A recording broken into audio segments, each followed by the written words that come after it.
Good morning, everybody. It is Monday, or else probably afternoon now by the time this gets out because it takes forever for me to do something. I'm really busy in the shop, but man, love to see you guys in the comments. What a wonderful, wonderful week we've got ahead of us. And we've had some great things happen here in the past few days. It's been just absolutely amazing. I'm watching the left meltdown as Donald Trump's Twitter account's been reinstated, although he's not using it. It's allowed, it's up, and now you can actually see the hateful tweets at the very end. The so hateful tweets, those ones where he was almost going to murder the whole Congress. If you go back and look at Donald Trump's account, the real Donald Trump on Twitter, you can see that totally not the case at all. Those tweets actually were of peace and try to get everybody to calm down. And things weren't going right. Something was wrong. He was trying to let people know, hey, get out, fall back. Let's hold off now, guys. And the Twitters took that down, suppressed his message. He couldn't get to let anybody know that this is not going right. Everybody needs to needs to back out and stop. And nobody got to see that. A few people did before they took it down, and then they took him off Twitter. But anyhow, what we're looking at now is now you can actually see that debunks all the stuff that AOC chick was talking about. That debunks all the other stuff that January 6th people were talking about. They did not want that Twitter account to come back alive, even though you could archive that and prove this all in court. They wanted the opportunity of taking him in right then and there and doing all this in front of people in front of the mainstream so that they could have all these talking points. Well, anyways, I've got some articles today that are a little off of that. We've probably talked, everybody's talked about that over the weekend, so I'm not going to beat the dead horse, but I'm just excited that it happened. And as much as we don't like, I'm not a big fan of all the mainstream social media stuff. I do this YouTube because I'm trying to save America, and I was going to just leave it at that. But I realized we've got a great opportunity to kind of get a good floor plan going on Twitter and use it in the right way. Use it what God intended for, which was to try to help people, and that's what we're going to do. We're going to use this technology in our favor, in a way to make a positive movement for society in a whole. We want the world to be happy. And that being said, let me get out of the way here. I'm going to get this. Let me get backed up. I'll be a little bitty over here. This dude right here. I'm going to do this article first. You've got to see this. I talked about this earlier today on This Way Network. But this guy is the founder of Oculus, claims to invent a VR device that can kill a user in real life when they lose in a game. And it's this like helmet thing that can be put on your head that actually causes an explosion, which would take you out. This is no joke.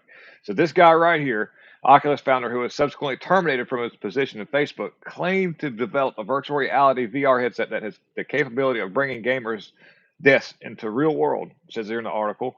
In a blog post published November 6th, Palmer Luckey was his name, one of the original founders of the Oculus VR, who sold his company to Facebook and now acts as the foundation for Mark Zuckerberg's metaverse ambitions, claims that he had modified a virtual reality headset so that it would explode if the wearer lost in a video game, killing them in real life as well.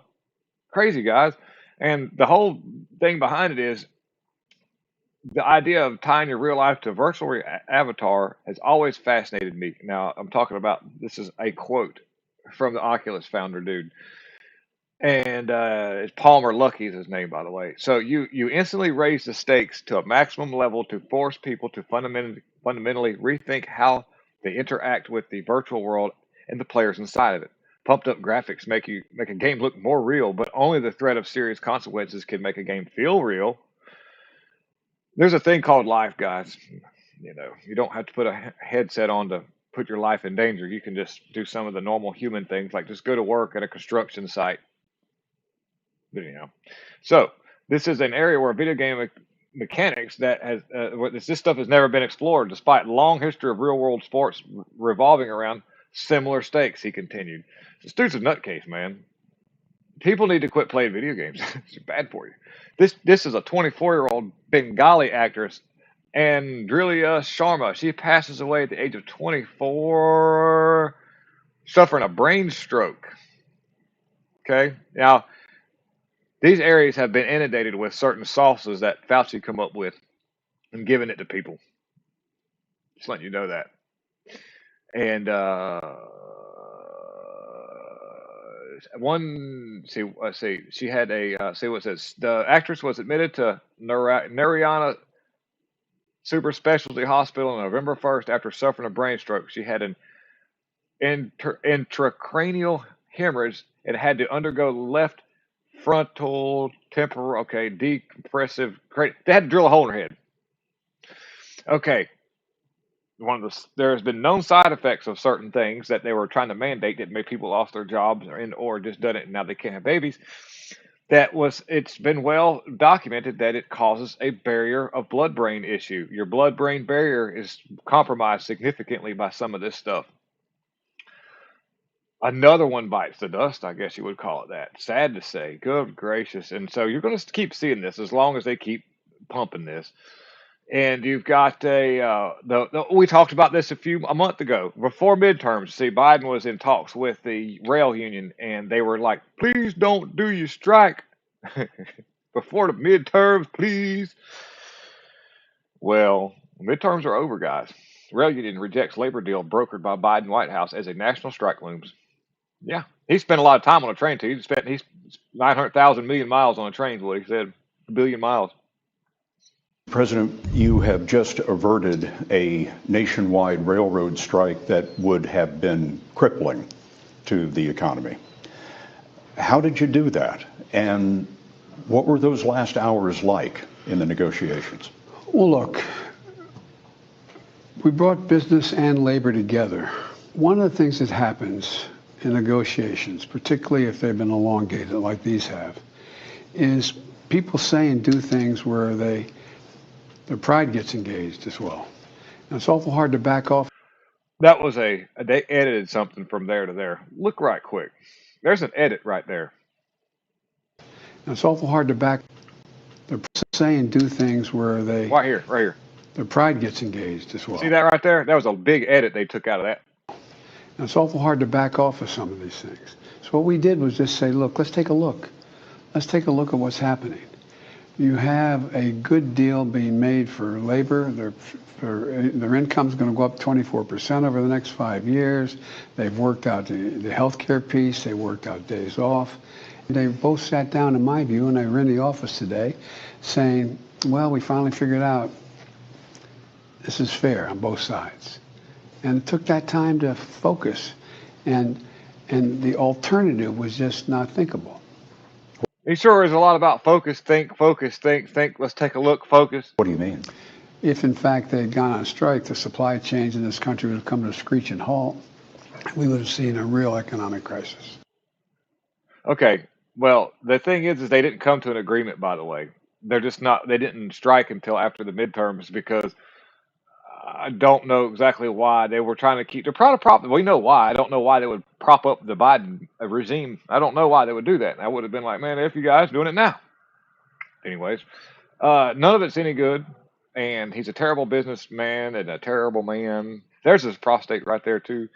Here we are. We are computer store owner John Paul Isaac releases book Tuesday on Hunter Biden laptop. That's the dude right there. He's the one that was. This was no accident. He got involved. The FBI got this guy involved, whether he liked it or not. I think that what we end up finding out is there's a good possibility that this whole laptop thing was all designed to make his dad look bad. I think that Hunter was actually trying to revolt against his family, and he wanted stuff to come against his family. So it would, in the process, he put himself in the.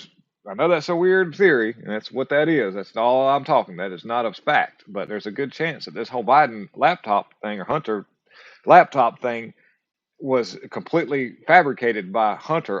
Stuff was on there, but he wanted this guy to be the guy who worked on it to bring the information out to try to do something. There's something behind the scenes. I don't think anybody's this incompetent to leave a laptop laying around, and I don't know.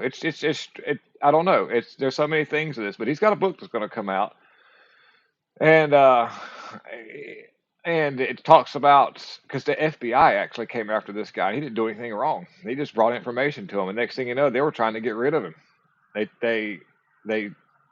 on Amazon. You can get it, John Paul Isaac. But this man really found out what happens whenever you deal with the FBI, even if you're a good guy. Ask Kathy Engelbright and Greg Phillips about that.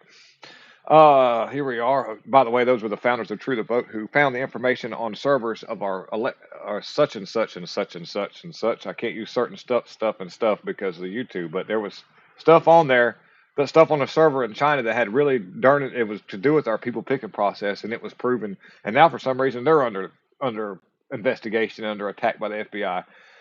And and the guy, the Konak guy, ended up getting released, by the way. That district attorney guy from Gascon's office over there in Los Angeles, which is no accident that that's where they got him at. Released the dude and dropped the charges. And that was totally, it's that you gotta remember now, this is all Communist Party tactics. So Democrat Senator Mark Warner admits Trump was right about TikTok being an enormous threat. I try to tell you guys. Yes, sir, buddy. Here we go. Let's start with TikTok. You also have concerns about this, and you're also quoted now as saying, as painful as it is for me to say, if Donald Trump was right and we could have taken action then, that'd have been a heck of a lot easier than trying to take action in November of 2022. Okay, did Washington simply not listen because they didn't like the messenger then, and what can we do now? Well, I think Donald Trump was right. I mean, TikTok is an enormous threat. Democrat, by the way. Democrat from Virginia. Democrat from Virginia. Yep. So Josh Hawley demands correspondence between federal officials and Dem Party leaders following FTX collapse and why the scheme was only revealed after midterm elections.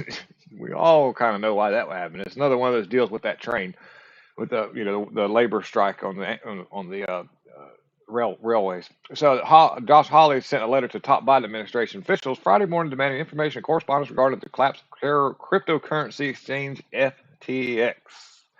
Hawley wants to know why the illegal scheme was announced after the midterm E-words. The FTX owner Sam Bankman-Fried was the second largest donor of Democrats in 2022 midterms, and only Soros was the top one after that. By the way, a video or two ago I did, you can look back, I talk about Bezos right at like the day after the FTX collapse. He already pledges $128 million to the Democrat Party. So he's going to be the new FTX money laundering dude.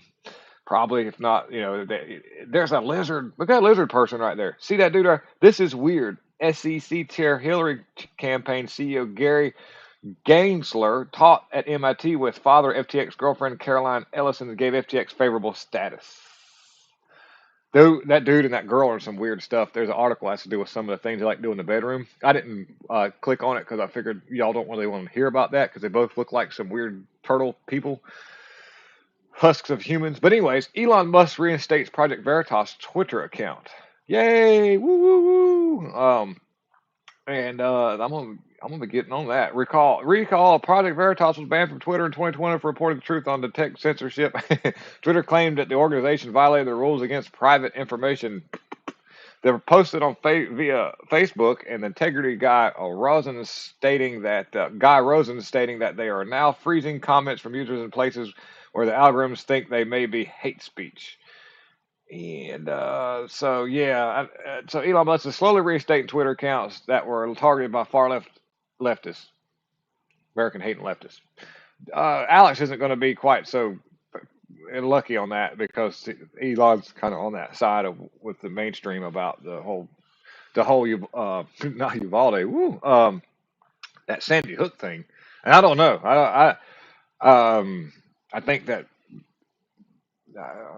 I don't know. I watched all that stuff, and I think that they're kind of blowing things out of proportion, even though that really did happen. I mean, the Sandy Hook did have really real tragedies, and there might have been a misrepresentation by Alex Jones, but I don't think that the punishment fits the thing because there's so many layers as to what happened to those parents as to why they're suing. It seems a little bit weird and wonky. I'd have to go another video on Rumble about that because there's so much speculatory information that I can't even go down that road.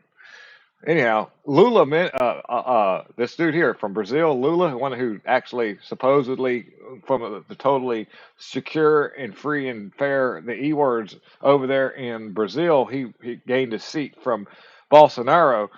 That was all legitimate and everything.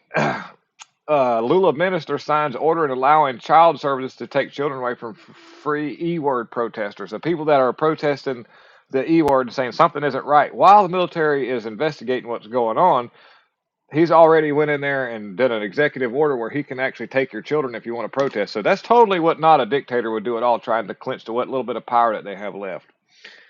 I think we need to keep an eye on what's going on in Brazil because that's a big food capital. A lot of food comes out of there. There's a lot of things that happen from Brazil.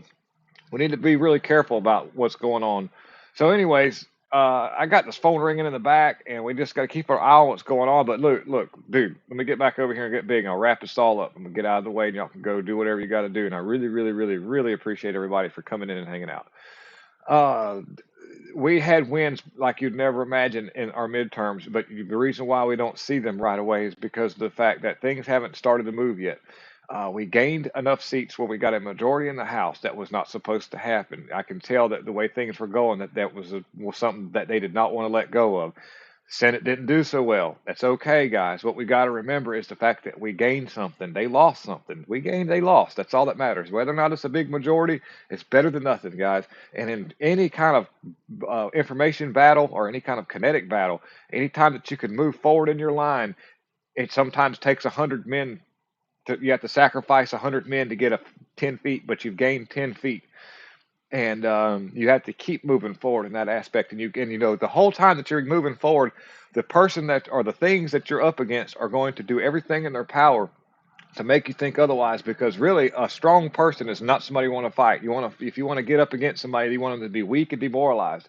And so 90% of fighting any kind of battle, information, kinetic, whatever, is all done through psychological movements. And so, in other words, they're trying to make us feel like we're not going anywhere, dude. If that was the case, they wouldn't be so worried about trying to keep Trump out of office. So I want you to know that we're making big wins, that we're not going anywhere. And I really, really appreciate all the wonderful people who stuck around and just been here from day one. And I want you to know that you spread this information and you save America, and you're great and awesome. Thank you very much. Lots of love. God is in control.